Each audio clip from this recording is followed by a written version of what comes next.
राहुल गांधी की राघोगढ़ में सभा और ब्यावरा में करेंगे किसान संवाद।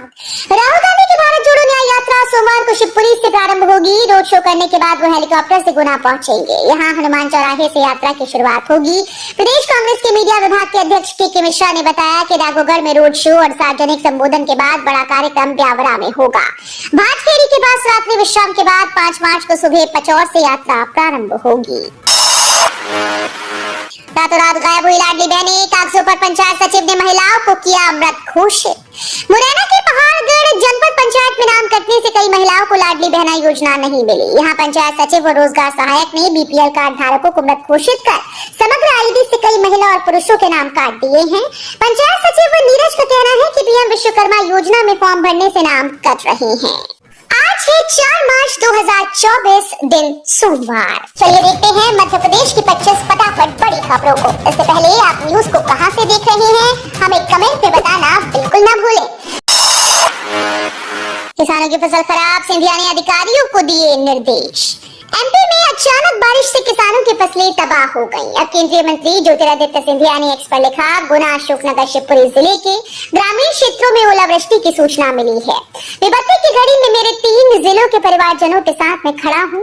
इस संबंध में मैंने प्रशासन को आवश्यक निर्देश दिए हैं। क्षतिग्रस्त फसलों का जल्द सर्वे कर प्रभावित किसानों को राहत प्रदान की जाए। मूक बधिर बच्चों के लिए देश का पहला बालिका गृह इंदौर में शुरू। जिनके माता पिता नहीं उन्हें मिलेगा प्रवेश। देश के पहले मूक बधिर बालिका गृह का शुभारंभ रविवार को महिला बाल विकास मंत्री निर्मला भूरिया की मौजूदगी में हुआ। मूक बधिर दिव्यांग बच्चों की संस्था आनंद सर्विस सोसाइटी के ज्ञानेंद्र पुरोहित ने बताया कि इस बालिका गृह में आईसीपीएस तहत बाल कल्याण समिति की अनुशंसा से ऐसे मूक बधिर बालिकाओं को प्रवेशित किया जाएगा जिनके माता पिता नहीं है। इंदौर में आज सोमवार से बच्चों के साथ बड़ी उम्र के भिक्षुकों पर भी होगी कार्रवाई। इंदौर को बाल भिक्षावृत्ति मुक्त शहर बनाने के लिए चल रहे अभियान के बाद अब आज सोमवार से प्रशासन के द्वारा बड़ी उम्र के भिक्षुकों के विरुद्ध भी कार्रवाई की जाएगी। भिक्षावृत्ति से मुक्त बच्चों और अन्य भिक्षुकों के शिक्षण, प्रशिक्षण, रोजगार और पुनर्वास पर भी विशेष ध्यान दिया जाएगा। उज्जैन आगर झालावाड़ रेल मार्ग का सपना पूरा। रेल मंत्रालय ने जीपीआर बनाने के लिए दी 4.75 करोड़ की मंजूरी। उज्जैन झालावाड़ रेल मार्ग का सपना 48 साल के बाद अब पूरा हो सकेगा। भारतीय रेल मंत्रालय ने उज्जैन को झालावाड़ तक रेल मार्ग से जोड़ने की जीपीआर बनाने के लिए 4 करोड़ 75 लाख रुपए स्वीकृत किए और फाइनल लोकेशन सर्वे को हरी झंडी दे दी है। सीएम डॉक्टर मोहन यूपी में यादव महाकुंभ में हुए शामिल। अखिलेश पर साधा निशाना, बोले यूपी से दोहरा रिश्ता। लोकसभा चुनाव के पहले मुख्यमंत्री डॉक्टर मोहन यादव रविवार को उत्तर प्रदेश के दौरे पर पहुंचे। मुख्यमंत्री लखनऊ के गडोरा मैदान में यादव महाकुंभ में शामिल होने पहुंचे। यहाँ पर उनके स्वागत के लिए पोस्टर पर नारे लिखे कि यादव चला मोहन के साथ। मुख्यमंत्री को उत्तर प्रदेश के उप मुख्यमंत्री ब्रजेश पाठक ने पुष्प गुच्छ देकर सम्मानित किया। साल भर इंतजार के बाद सोमवार से शुरू होंगे एडीपीओ के लिए इंटरव्यू। साल भर इंतजार करने के बाद मध्य प्रदेश लोक सेवा आयोग सहायक जिला लोक अभियोजन अधिकारी परीक्षा के साक्षात्कार की प्रक्रिया आज सोमवार से शुरू करने जा रहा है। साक्षात्कार की प्रक्रिया से पहले आयोग ने उम्मीदवारों के लिए गाइडलाइन जारी कर दी है। इसके तहत इन्हें साक्षात्कार के लिए आधे घंटे पहले यानी 9:30 बजे आयोग कार्यालय पहुँचना होगा। यहाँ शैक्षणिक योग्यता सहित सारे प्रमाण पत्र व जरूरी दस्तावेज सत्यापित करवा कर देना होगा। घर नहीं छोड़ना चाहते, 2019 में हार झेल चुके सिंधिया, मोदी लहर और पुराने नेटवर्क का मिलेगा फायदा। चर्चित सीट गुना शिवपुरी संसदीय क्षेत्र से भाजपा ने केंद्रीय मंत्री ज्योतिरादित्य सिंधिया को चुनाव लड़ाने की घोषणा की गई। वर्ष 2019 के लोकसभा चुनाव के दौरान कांग्रेस से चुनाव लड़े ज्योतिरादित्य सिंधिया उस समय के भाजपा प्रत्याशी केपी सिंह से 1.25 लाख मतों से चुनाव हार गए थे। लेकिन वर्ष 2020 में हुए दल बदल के बाद ज्योतिरादित्य सिंधिया ने कांग्रेस छोड़कर भाजपा का दामन थाम लिया और राज्यसभा सदस्य बने। इसके बाद केंद्रीय मंत्री बनाए गए। एमपी में वनवासी और आदिवासी कराएंगे चुनावी नैया पार। लोकसभा चुनाव में 29 सीटों पर विजय के साथ मत प्रतिशत में वृद्धि के लिए बीजेपी एक और मास्टर स्ट्रोक प्लान तैयार कर चुकी है। दरअसल जनजातीय और वनवासियों बाहुल्य क्षेत्रों में घर घर संपर्क अभियान, लाभार्थी अभियान के अलावा चरण पखारने का काम बीजेपी करेगी। साथ ही शबरी, निषाद राज, संत हृदयदास कबीर को भी कार्यक्रमों में याद कर पॉलिटिकल माइलेज लिया जाएगा। राहुल गांधी के पांव जहां जहां पड़े, कांग्रेस का बंटाधार हुआ। एमपी के मेहर के पहुंचे यूपी के डिप्टी सीएम केशव मौर्य ने कहा कि राहुल गांधी के पांव जहां जहां पड़े वहां वहां कांग्रेस का बंटाधार हो गया। उनकी इस यात्रा से लोकसभा चुनाव पर कोई प्रभाव नहीं पड़ेगा। उससे पहले मौर्य महर में मां शारदा देवी के दर्शन व आरती कर आशीर्वाद लिया। मौर्य ने कहा कि पीएम मोदी के नेतृत्व और चेहरे पर एमपी में 29 सीट और यूपी की सभी 80 सीटें सहित पूरे देश में लगभग 400 सीटें जीतेंगे। एमपी में सिकल सेल एनीमिया पर शोध के लिए अमरकंटक और एम्स भोपाल में बनेगा सेंटर ऑफ एक्सीलेंस। प्रधानमंत्री नरेंद्र मोदी ने वर्ष 2047 तक देश को सिकल सेल एनीमिया मुक्त बनाने की घोषणा कर दी है। इस बीमारी को लेकर अभी तक कोई बड़ा शोध नहीं हुआ। अब अनूपपुर जिले के अमरकंटक और एम्स भोपाल में शोध के लिए सेंटर ऑफ एक्सीलेंस बनाने का प्रस्ताव है। राष्ट्रीय स्वास्थ्य मिशन के द्वारा इसके लिए प्रयास किया जा रहा है। एमपी प्रभारी जितेंद्र सिंह का बड़ा बयान, कहा अगले 5-6 दिन में जारी होगी कांग्रेस उम्मीदवारों की सूची। कांग्रेस के राष्ट्रीय महासचिव और मध्य प्रदेश प्रभारी जितेंद्र सिंह का बयान सामने आया है। उम्मीदवार चयन करने की जो हमारी प्रक्रिया है वो लगभग 2 महीने से चल रही है। हम गांव-गांव जाकर ब्लॉक और कार्यकर्ताओं से नाम ले रहे हैं। लंबी प्रक्रिया चलकर नाम तय होते हैं। उन्होंने कहा कि भाजपा में सिर्फ पीएम मोदी और गृह मंत्री टिकट बांटते हैं। जो टिकट नहीं मांग रहा उसको तब पता पड़ता है जब उसका टिकट घोषित हो जाता है।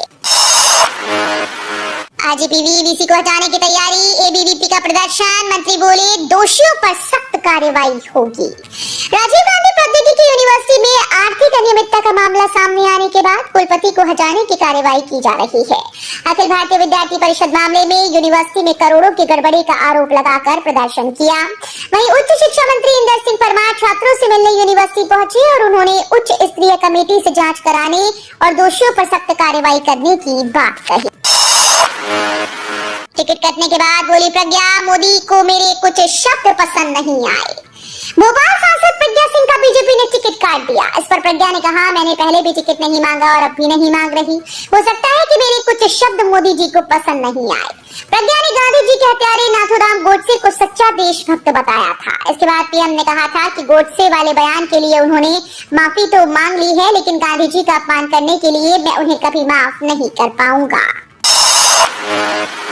कमलनाथ के गढ़ छिंदवाड़ा में कांग्रेस को फिर झटका।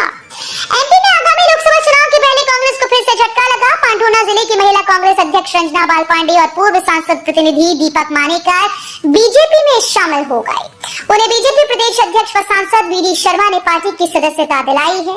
शर्मा ने अंगवस्त्र पहनाकर उनका स्वागत किया। सूत्रों से खबर है कि आने वाले दिनों में कांग्रेस के और भी नेता बीजेपी में शामिल हो सकते हैं।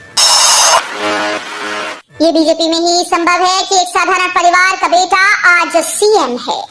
यूपी लखनऊ में आयोजित यादव महाकुंभ में एमपी के सीएम मोहन ने कहा कि पीएम मोदी के नेतृत्व में देश आगे बढ़ रहा है। देश के सुरक्षित भविष्य की नींव तैयार हो रही है।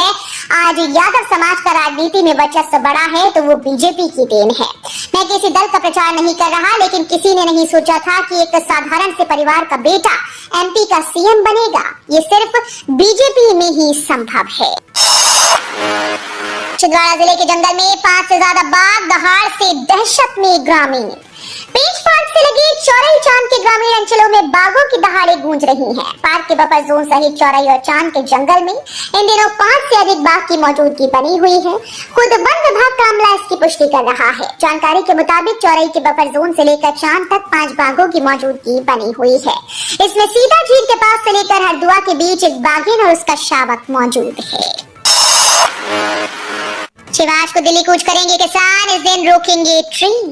एमएसपी गारंटी सहित कई मांगों को लेकर किसानों का आंदोलन जारी है। देश भर के किसान 6 मार्च को दिल्ली कूच करेंगे। किसान नेता जगजीत सिंह डल्लेवाल ने कहा कि हमारा दिल्ली कूच करने का कार्यक्रम तय है। हम पीछे नहीं हटेंगे। हम बॉर्डर पर अपनी ताकत को बढ़ाएंगे। विकसित भारत 2047 योजना तैयार, विकास पर फोकस। प्रधानमंत्री नरेंद्र मोदी ने मंत्रिपरिषद की बैठक की अध्यक्षता की। बैठक लगभग 8 घंटे चली। बैठक में कई मंत्रालयों के अपने भविष्य के एजेंडे पर प्रेजेंटेशन दिया गया। बैठक में प्रधानमंत्री मोदी द्वारा अपनी सरकार के 10 साल की सफलताओं और भविष्य की प्राथमिकताओं, विशेष रूप से 2047 तक विकसित भारत बनाने के लक्ष्य के बारे में विस्तार से चर्चा की गई। नहीं चलेगी गूगल की मनमानी, भारतीय ऐप हटाने पर केंद्र सरकार की दो टूक। गूगल प्ले स्टोर से 10 भारतीय एप्लीकेशन हटाए जाने पर केंद्र सरकार की सख्ती के बाद कई ऐप्स वापस लौट आए। कंपनी ने एक दिन पहले विलंब पॉलिसी को लेकर कई एप्लीकेशंस को हटा दिया था। हालांकि कंपनी को अपने कदम पीछे लेने पड़े। गूगल की कार्रवाई के बाद केंद्रीय दूरसंचार मंत्री अश्विनी वैष्णव ने कहा था कि किसी भी हाल में ऐप को प्ले स्टोर से हटाने की इजाजत नहीं दी जाए।